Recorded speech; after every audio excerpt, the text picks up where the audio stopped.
जयश्री राधे, रामधारी गुप्ता, खंड 2, प्रतिलेखन संख्या 11, गति 80 शब्द प्रति मिनट। प्रारंभ करें।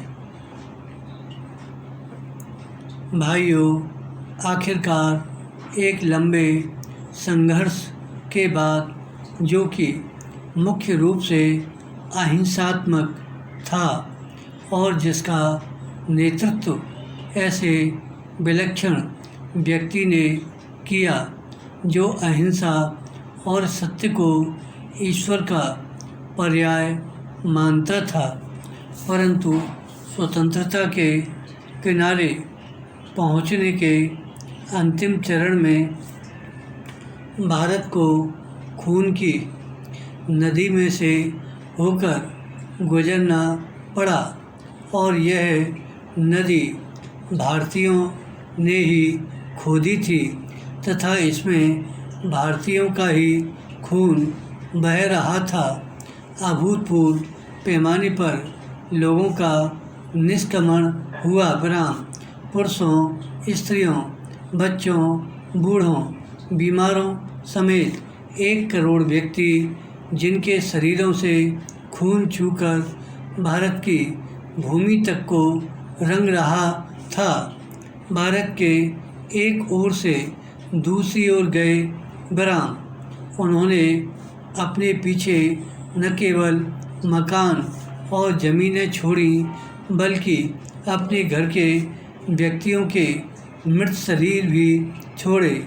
स्वतंत्र भारत के किनारे तक पहुंचने के लिए देश को यह मूल्य चुकाना पड़ा और वह 2 प्रभुता संपन्न राष्ट्रों भारत और पाकिस्तान में विभाजित हो गया। विराम, यह 15 अगस्त 1947 की बात है। विराम, कांग्रेस ने जो वास्तविक रूप से 1885 से भारत की राष्ट्रीय वाणी थी, हमेशा भारत की एक राजनीतिक इकाई के रूप में संकल्पना की थी। विराम, कांग्रेस को अंत में भारत का विभाजन स्वीकार करना पड़ा। वैसे तो यह स्वीकृति सहमति से दी गई थी, परंतु वास्तविक रूप में देखा जाए तो यह ब्रिटिश शासकों द्वारा पिछले कई दशकों से उत्पन्न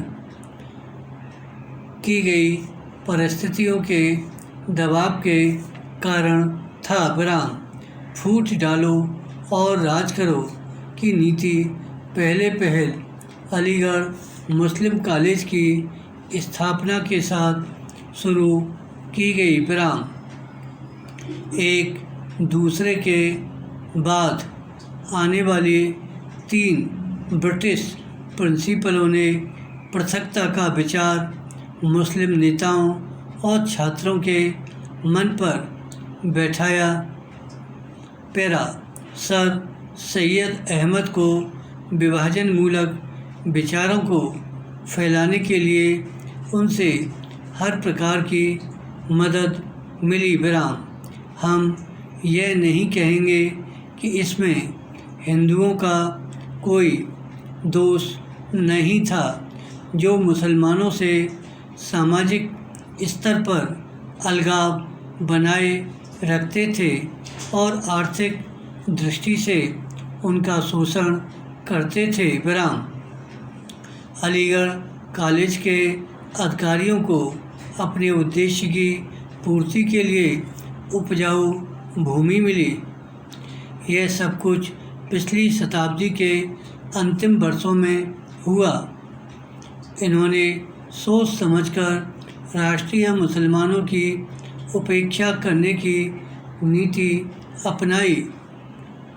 1947 में कांग्रेस के पास विभाजन स्वीकार करने के सिवा कोई विकल्प नहीं था, विशेषकर गंभीर सांप्रदायिक झगड़ों के कारण, जो कि गृह युद्ध का रूप धारण कर रहे थे। ब्राम जिन्ना ने यह सुझाव भी दिया कि सांप्रदायिक आधार पर आबादी की अदला बदली की जाए। ब्राम शायद वह बेहतर समाधान होता, क्योंकि इससे शायद वे क्रूर कृत्य न होते जो बहुत लंबे काल तक पड़ोस में रहने वालों के साथ उनके पड़ोसियों ने किए। ब्राम विभाजन को स्वीकार करते हुए कांग्रेस ने 15 जून